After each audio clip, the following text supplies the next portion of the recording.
Hi, thank you for watching the Revolting Man channel. I'm Zach. This is another in our Your First AR-15 series of videos. These videos are designed for people who've bought an AR-15 for whatever reason, but don't have a background in the gun community.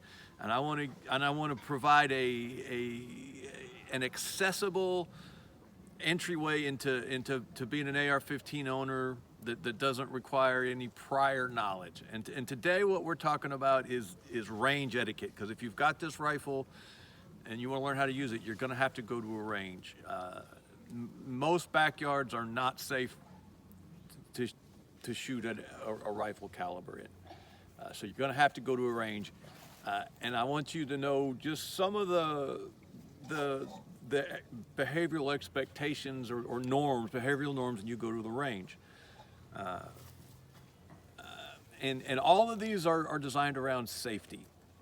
Now, we got some gym bros in the gun community. Those guys, you know, you go to a gym and there's those guys walking, you know, strutting around, you know, acting like they're all that, and that if you're not as swole as they are, you're nothing. We've got some of those type of guys in the gun community, and you're likely to meet them at a range. Some of them you're just gonna have to blow off and ignore, but with a little bit of knowledge, you're probably not gonna have to deal with them very much. All the etiquette at a gun range is built around safety.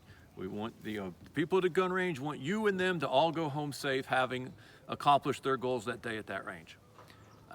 And in order to accomplish this, there's a lot of like little unwritten rules and little bits of arcane knowledge that have built up over the years, none of which is complicated or difficult, but there's just this little stuff you have to know about how to be safe at the range. When you've got, you know, 50 people online at a rifle range and everyone has different goals that day and they all have to be safe together. All right, so here's the first things you need to remember. There are these things called the safety rules, and different people have different numbered ones. I'm not going to try to do all the. Here's what you need to know. Rule number one: every weapon is loaded. I don't care if you just unloaded it yourself. I don't care if you assembled it from parts that all came from different places through different carriers, and you assembled it yourself right there in front of you. The weapon is loaded. And if you treat your weapon at all times as if it's loaded, nothing crazy will happen. Now that's the principle. There's two rules that help you do this. First off, you never point it. This is your muzzle. That's the dangerous bit. You never point that muzzle at anything you don't intend to kill. There's no way sugarcoating it. These weapons were designed to kill. For good reasons. There's good reasons. There's creative destruction, but these things do not dispense hearts and rainbows. They shoot bullets at high velocity. And if you never point this thing at something you don't intend to kill, then it doesn't matter what happened, there will never be a tragedy, because what happens will be what you intended to happen. The second rule: keep your finger straight and off the trigger until you're ready to kill something. That means at no point does your finger go inside. I've got all kinds of stuff here I'm trying to hold. That'll give me a chance to show you something. Inside the trigger well until you're ready for this thing to go bang. Your trigger finger always stays out. If you never point this at anything that you don't want dead, and you never put your finger inside that trigger well, nothing bad will ever happen with a rifle that you did not mean to do. All right. Everything I'm about to tell you is in service of those two rules and that principle. All right. Every weapon's loaded, and that means you never point this at anything that you don't want dead, and you never put your finger on the trigger until you're ready to kill. All right. So when you get to your range, and I suggest outdoor ranges, you're probably going to have to sign in somewhere, talk to a an attendant or something. Do yourself a favor. They'll require this if you don't. Have the weapon unloaded. Now, you still treat it like it's loaded.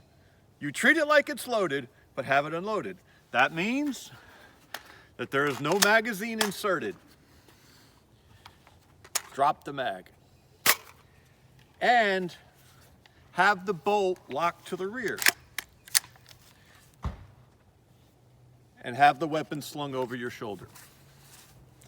Don't walk in with it at the ready, because these people probably sell guns and ammunition as well as operating a range. And if you come in with a weapon loaded at the ready, they have every reason to suspect your motives. Have the weapon slung over your shoulder. And by the way, you're a newbie, one gun. You're going there to zero your rifle. Don't go with a bunch of weapons. Don't try to overcomplicate this. Take your one rifle, your AR-15, because what we're talking about, and don't overload yourself on this first visit. Have your rifle slung, have the chamber locked to the rear, and no magazine inserted. Now I'm going to show you something that's probably what gets the most people yelled at. All right, you've got your rifle slung, and like I just dropped my gear on the ground. And if I wanted to go pick my gear up that I had dropped or set it down, and I'm holding my rifle strap, I've got positive control of my rifle, and I go to pick up my gear, what's happening? My muzzle's aiming. My muzzle's no longer pointed in a safe direction. It was pointed straight up or straight down, but most people have it straight up. And I go to bend, and now my muzzle's not pointed straight up. And if I bend all the way over, it's called flagging. I'm probably flagging somebody. Don't do that. If you've got to bend over with your rifle slung, just let it rotate. See, it's pointed straight up, and you didn't flag anybody. That's like the number one thing that's going to get you yelled at. Because if you start flagging people, they'll start, hey, are you trying to kill me? You start get the gym bros coming out. All right, so have your rifle slung, have it unloaded, have the bolt locked to the rear. That will open the dust cover, but have the dust cover open so that you don't close your dust cover. Once you lock the bolt to the rear, the dust cover pops open, but then some people close the dust cover because it's ingrained into us. Don't close the dust cover. If you really want to be a superstar, you're going to get yourself a chamber flag. I won't go into that right today because I don't have one, and if you get one, they're very obvious. It's a little piece of plastic that fits up in there and hangs out, and it lets everyone know that not only is the weapon unloaded, but it's also out of battery, and that makes everyone feel better. Some rifles come with them brand new. All right, so you're going into the range, your weapon's unloaded, but you're treating it like it's loaded. Chamber's locked to the rear, it's slung over your shoulder, you're watching your muzzle, keep it in a safe direction. Almost every range is going to require you to have safety glasses. They don't have to be expensive safety glasses, but they're going to want you to have some kind of safety glasses. I can't see a thing, these are filthy. I shoot at ranges where I don't have to wear them, but this is just a little shop, Home Depot style safety glasses. They're going to want you to have safety glasses, and they're going to want you to have hearing protection. And if you don't have hearing protection, you're a moron. Most places will let you use the little foam earplugs. These really do. The headphones really do make a difference. All right, they really are good. Some people double up. They use the earplugs and the headphones. But you're going to have those two things: safety glasses and hearing protection. Some people call it eye protection. That's just a military thing, and if they say eye pro, they mean eye protection. Okay, so you've got all this stuff. You're being safe. You've got your safety gear, your PPE, your personal protective equipment, and you're going into your range. Now we might go to a range and demonstrate all this, but I'm just giving you concepts right now. It's not easy to film at ranges, obviously. There's going to be this long row of benches. And there's probably going to be people at different ones of them. I'm assuming you're at an outdoor range. Most indoor ranges don't let you shoot. Some do, but a lot of them don't let you shoot rifles at the indoor range. Long row of benches. There's probably a covered pavilion. They're going to direct. There'll either be empty benches where to go, or there's most likely an attendant. And if there's no attendant, you probably don't need to go to that range starting out. You should go to a range that has an attendant, and here's why. Everyone's working on different things. Some people are firing long strings of fire. Some people are firing short strings of fire. And you've got to be able to go down and set up your targets and check your targets and come back and forth. So there has to be times when the range is safe, where sometimes they'll call it cold, where the range has gone cold, and when the range is hot. When the range is hot, when people are shooting, and when the range is cold, is when it's got to be safe for everyone to walk down range. And that really does need a range a range officer, a range safety officer to control that. And especially if you are not used to this sort of stuff, you want to go to a range with an active attendant, with a range safety officer. So you're going to walk up, most likely everyone's shooting, you're going to go to your bench. There's probably going to be some little stands over here where you can set your rifle, and, having it pointing straight up and down. I would go ahead and do that. You can also lay it on the bench, point it down range, because remember, muzzle's always pointed in a safe direction. While the range is hot, downrange is a safe direction. And just start getting ready. And wait until they say, and wait till the range goes cold. And the range safety officer will start yelling, it difference. The one you hear a lot is ceasefire, ceasefire, ceasefire. The range is cold. The range is cold. Unload, show clear. It'll most likely be some version of that. It'll be ceasefire, ceasefire, ceasefire, unload, show clear, and something about the range is cold or the range is safe. And when you hear ceasefire, you're supposed to repeat that. Everyone up and down the range usually will say ceasefire, ceasefire, and pass it, because everyone's wearing hearing protection. You might not hear the range safety officer. You pass it on down. So you hear ceasefire, you yell ceasefire, or say ceasefire, or you don't have to be weird about it. If everyone, you don't have to be the hall monitor. If everyone ceases fire, you don't have to. But anyway, generally you repeat the command: ceasefire, ceasefire. All right. Now here's where it could get a little weird. Some ranges are going to require you to have your rifle in the racks on the side pointed up. Some ranges don't mind if you have the rifle on the shooting bench pointed down range, as long as the magazine is removed and the chamber is locked to the rear. That looks like this. You can see that little hole in there. The bolt is locked to the rear. Chamber's open, and then you lay the weapon on the bench with the ejection port facing up. I probably have to define these terms. And so the range safety officer can walk by and verify that the weapon is unloaded.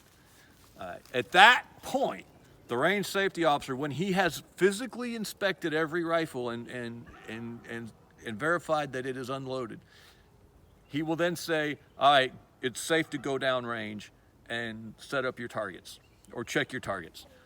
And at that point, you will go down range, you will set your target up. We'll talk about all this in a different video. We'll actually go to a range and demonstrate this stuff. And then you'll come back, and you will not touch your weapon. If you touch a weapon, if anyone touches a weapon on the line during this, he's probably going to get kicked off the range. You might get a warning, you might not. It's just up to the range, the individual range, and the range safety officer. And then, when the range safety officer sees that everyone has come back up range, there's down range is where the targets are, up range is where the shooters are. When everyone has come back up range and everyone is behind the line of fire, he will say something along the lines of, the range is hot, the range is hot, the range is hot. And then it's okay to pick up your rifle, load it, always keeping the muzzle pointed in a safe direction, and begin your course of fire. In your instance, we're talking about zeroing your rifle, so you're actually not going to be doing a whole lot of shooting. You're going to take 3 shots, and then you're going to unload your rifle and set it either in the racks or set it down and wait for the range to go cold so you can go check your targets, so you can start working on your zero. All right, so let me re-hit the high points. You should watch this a couple of times, not to give me watch time, because this is important stuff. This lets you have a safe and productive range trip where you can get your zero in on your rifle and not have to have conflict with with the guys at the range. If you're being unsafe, they should call you out. That's the other thing. Don't be sensitive. It is perfectly okay for you to look at someone and say, I really apologize. This is my first time at a range. I'm trying to be safe. Usually, most shooters are going to say, hey, I understand. How can I help you out? And they will help you, most of them. Because we have gym bros, most of us aren't. All right, your weapon's loaded no matter what. Your weapon is in the safe direction no matter what. No matter what. No matter what. That muzzle doesn't get pointed at anything you don't intend to kill. You do not put your finger on the trigger till you're ready to fire, and obey all of the range safety rules, the range safety officer, anything you say. If you're in doubt, just safe the weapon. If you don't know, then unload that damn thing and set it down and wait till you know. Because there's nothing to be ashamed of. There's nothing to get, all freaked out about. Eject the magazine, eject the round in the chamber, set the damn thing to the side and wait till you figure out what's going on. We want you to be a member of our community for decades. We want you to help us defend our rights and our freedoms, and this is how you do it. We really appreciate you guys. We're really excited that you're joining the community, that you've decided to take this step and take responsibility for your own freedoms and your own security. And like I said, we appreciate you, and we hope that you have decades of satisfying engagement with the Second Amendment community. Thank you.